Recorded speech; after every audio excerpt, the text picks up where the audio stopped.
May nagpo-push na ikaw daw ang mag-remake ng Tanging Ina. Ano masasabi mo? Siyempre, Tanging Ina nyo rin. Tanging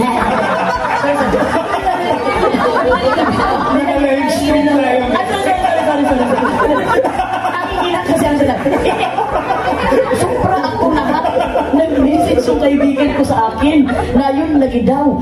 Kung ikuan sa akin, ikuan na naman, i-offer sa akin, so why not? Sobrang happy. Pero siyempre, hindi natin pwede iba yung pasi si Miss Ai de las Alas kasi siya talagang ating queen of comedy. So hindi natin pwede kasi siya talagang dami yan napatunayan na comedy naman. Ayan pa si Ate Pokey, di ba? Sila Miss Eugene Domingo. So, kung ikuan, why not? Pero sana, kanang wala tayong ma-hurt ng mga kuan.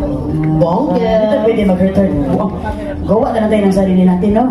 Ano sa palagay mo yung bagay na title ng movie mo? Kuan ng ina.